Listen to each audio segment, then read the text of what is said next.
noche, sino por lo menos las 4 horas antes o 5 horas antes, ¿ok? Usted tiene que hacer, si usted el primero le sale negativo, usted tiene que hacer, como le dije aquí, por lo menos 3 esputos con intervalo de 24 horas. ¿Y por qué no? A 48 horas, sí, sí, por eso. La inducción del esputo, ¿cómo la hago? Por broncoscopia, por aspirado traqueal, aspirado gástrico. Esto me hablaba, el aspirado gástrico en niños y en pacientes psiquiátricos también se puede hacer, paciente que no responde, que no expectora, ¿ok? Vamos a hacer, sabemos esto, fíjense que el Sig Nielsen te da, esto es mentira, de que sea 89 a 97% de positividad, más o menos es un 70% en realidad. Esta microscopía de fluorescencia, eso es, bueno, pues y este es el nombre del cultivo. El cultivo se llama de Lowestein-Jensen porque es por lo menos el que más se hace. Ok, entonces fíjense, cuando nosotros tenemos una cruz, 2 cruces o 3 cruces en la baciloscopía, ¿qué significa eso? ¿Ok? Negativo es que yo no consigo ningún bacilo ácido alcohol resistente en 100 campos que exploro, ¿verdad? O que observo.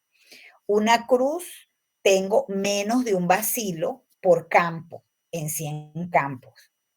2 cruces, tengo 1 a 10 bacilos en 50 campos. Y 3 cruces son más de 10 bacilos por campo en 20 campos observados, ¿ok? Entonces, ¿cuál es la gran ventaja de que ya lo decía el doctor perfectamente allí, entre el GeneSpare o el XSpare simple con la baciloscopía? Bueno, que yo hasta con 13 bacilos que tengan el esputo puedo ya generar buscar, porque yo lo que estoy buscando es el ARN del paciente, pues, el ADN del paciente. Entonces, fíjense. A ver esto. Esto es como un algoritmo diagnóstico, entonces fíjense. Si yo tengo un sintomático respiratorio, yo debo hacerle 2 BK mínimo, lo que les digo, ¿verdad? Esto más o menos se lo he venido diciendo. Si yo tengo todo paciente que tenga un BK positivo y una rayos X patológica, pues tengo que ponerle tratamiento. Fíjese, cuando yo tengo un paciente con los 2 BKD negativos, yo tengo que tener en cuenta la clínica, tengo que tener en cuenta la epidemiología, tengo que tener en cuenta las rayos X, y si yo tengo un cultivo negativo, queda a criterio del especialista si ese paciente recibe o no tratamiento para tuberculosis. Pero usted tiene que llegar hasta las últimas consecuencias. O sea, ese paciente que tiene 2 BK negativos, pues hágale una broncofibroscopia, si es que no expectora. O yo seguiría haciendo BK, inclusive se pueden hacer hasta 12 BK o más, todos los que quiera. Yo una vez tuve un paciente que en el octavo BK me salió positivo. O sea, hizo 8 esputos seguidos, lunes, martes, miércoles, jueves. Allá, afortunadamente, los esputos eran gratuitos, porque en el hospital una de las prioridades que tenía infectología, microbiología, eran los BK. Los BK se recibían a cualquier hora y eso es importante. O sea, nosotros generalmente hacemos o le insistimos, o los microbiólogos, los de los laboratorios insisten en que el paciente esté en ayunas, no necesariamente. O sea, cuando usted le llega un paciente a la consulta y usted tiene la oportunidad de tomar el esputo allí, tómelo. Tómele, pues eso es lo que nosotros hacíamos. Nos llegaba el paciente comido o no comido, expectore aquí, llévelo para allá. Allá teníamos los vasitos, inclusive de expectorar, que no es un vasito estéril, es un vasito cualquiera que usted puede usar. ¿Okay? Entonces, o sea, vasitos respectivos, pues vasito que nos mandaba el programa y allá teníamos inmediatamente expectore aquí y vaya para allá y mañana trae el otro. O sea, nunca, no dejes para mañana lo que puedes hacer hoy. En tuberculosis no podemos hacer eso. A usted le llega a un paciente inmediatamente ese mismo día. Si le llega antes de las 10 de la mañana, él tiene el suficiente tiempo, si vive en la Beatriz, de llegar hasta el hospital y llevar el BK. Y hay algunos ambulatorios que tienen laboratorio. Entonces usted puede ahí mismo hacerle el diagnóstico. Entonces, no pierda tiempo. En tuberculosis, no, que para mañana, porque hoy, no, no, no, no. Ahorita mismo, o sea, en tuberculosis no podemos perder tiempo. Ajá, fíjense, esta es la prueba de, esta es la tuberculina, y así se mide. Se mide la induración, ¿verdad? De la prueba de Mantoux. Y esto es lo que nosotros usamos. Se usa una aguja intradérmica, ¿verdad? Se colocan de 0.1 ml de unidades de ppd, es intradérmica, se va a hacer una pápula y usted va a leer a las 72 horas, ¿ok? Va a leer esa prueba. O sea, usted la pone el lunes y la lee el jueves, ¿ok? Esta es la forma, ¿verdad? Ahí, esa que mide ahí, fíjese, mide 15 milímetros, ¿ok? Y está más que positiva, ¿eh?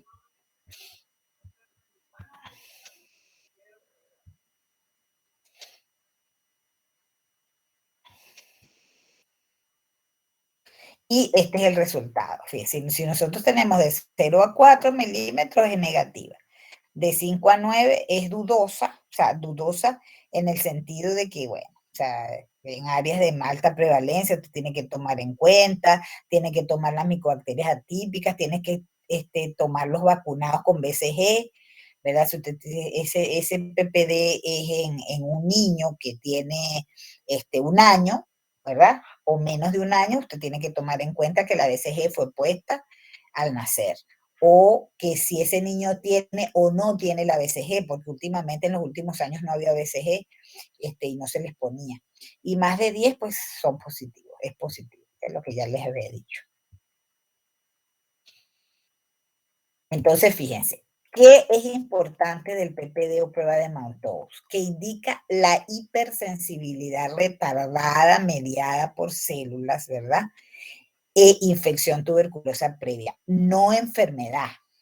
Es decir, no mide ni el tiempo de la infección, ni la presencia o extensión de la enfermedad, ni TBC activa. O sea, eso simplemente te dice si tú tuviste contacto con el bacilo de la tuberculosis antes. ¿Ok? Y es anérgica o puede ser anérgica en enfermedad severa o alteración de la inmunidad, lo que les explicaba con el efecto booster. ¿Ok?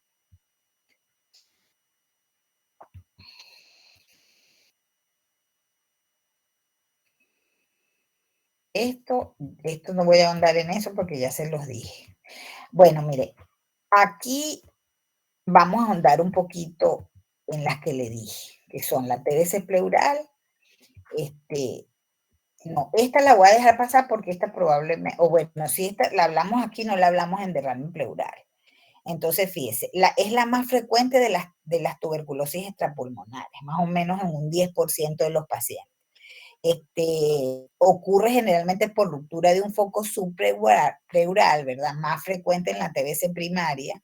Es decir, es muy típico ver a los niños que llegan con derrame pleural y que sea por tuberculosis. O sea, que puede ocurrir por una diseminación hematógena con siembra pleural, por una ruptura de una caverna tuberculosa, por una extensión por vecindad de ganglio generalmente, ¿verdad? Y fíjense que yo voy a analizar las características específicas del líquido. Y esta clase nos adelantamos un poquito a lo que es la clase de ¿cómo se llama? De,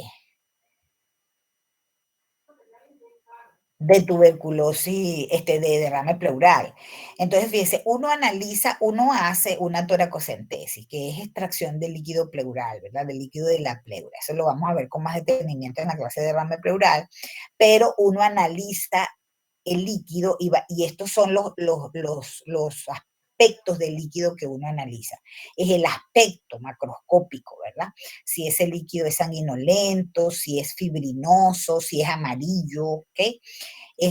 Uno analiza la celularidad, generalmente hay celularidad, esa celularidad es más, menos de 5.000, pero más de 1.000 células, Y generalmente el bioanalista describe que es, por ejemplo, a predominio de linfocitos o a predominio de segmentados, ¿verdad?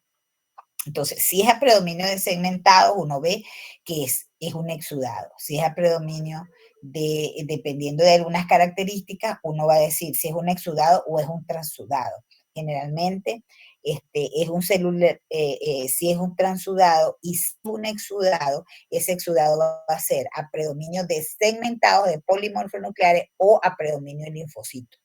Entonces, cuando nosotros tenemos un exudado a predominio de linfocitos, ¿verdad? Vamos a pensar la primera causa, tuberculosis, la segunda causa, cáncer, la tercera causa puede ser enfermedad de estas inmunes, artritis, lupus, etcétera. Vamos a tener que la relación de las proteínas en líquido pleural y en sangre debe ser mayor de 0,40, la de DLH no mayor de 700 unidades, mayor de 200 microgramos también. La glucosa generalmente en el suero va a ser menor de 60, el pH generalmente menor de 740, puede darte, no digo que no, un BK positivo en líquido pleural, pero no es frecuente. Entonces, ese líquido es muy importante también cultivarlo porque el 25 al 70% de los casos da positivo. Y generalmente usted, el diagnóstico definitivo lo da el cultivo perdón, la biopsia de pleura. La biopsia de pleura. Y generalmente en estos pacientes el PPD también es positivo, ¿ok? Ajá, la geniturinaria, uno va a encontrar en un examen de orina normal, va a encontrar una piuria estéril. Es decir, hay celularidad, hay piocitos, ¿ok? Usted dice, ahí hay una infección, pero no hay bacterias, ¿ok? Entonces, cuando usted tenga una piuria estéril, lo primero que usted tiene que pensar es en eso. Si hay además pérdida de peso, entonces usted manda a ese paciente a hacerle PPD y puede hacer una orografía de eliminación para tratar de ver dentro del parénquima renal, etcétera, cavitaciones. Es muy típico las dilataciones caliciales, las calcificaciones, estenosis uretral. Y en citoscopia muchas veces ven un infiltrado típico, ¿cómo se llama? Se pueden ver inclusive los granulomas, pero generalmente usted debería hacer ante estas hacer una biopsia, por ejemplo, de riñón, hacer una biopsia. Y la TBC meningia, este es el aspecto del líquido, ¿verdad? Esto es lo que vamos a ver. Se analiza el líquido cefalorraquídeo igual que analizamos el líquido de pleural, ¿verdad? Y también es un típico, hay producción de proteínas mayores de 300 miligramos o de 3 gramos las proteínas. La glucosa va a haber una glucosa disminuida en líquido pleural. Eh, Generalmente, fíjese, apenas un 50% del BK sale positivo en líquido pleural, es fácil y es difícil. El 50% es la mitad de los casos, tú puedes no ver el BK positivo. Y como les dije antes, todas estas pruebas nuevas que tenemos ahorita disponibles, como el GeneSper, pues es típico de esto. Cuando nosotros tenemos una TBC miliario diseminada, es porque hay una gran diseminación hematógena y va a haber el desarrollo de múltiples lesiones en todo el organismo. Es propia mucho de los niños menores de 5 años. Con el advenimiento del HIV se ve mucho en los pacientes con VIH y es muy típica las lesiones de este tipo. Son lesiones nodulares que se ven, ese se ve ese parcheado blanco como algodón en todo el tórax bilateral, ¿verdad? Diferenciar este milio, ¿verdad? De una, por ejemplo, histoplasmosis es difícil. O sea, tienes que tener mucho, tomar mucho en cuenta la epidemiología, En este caso, generalmente hay un contacto, generalmente está la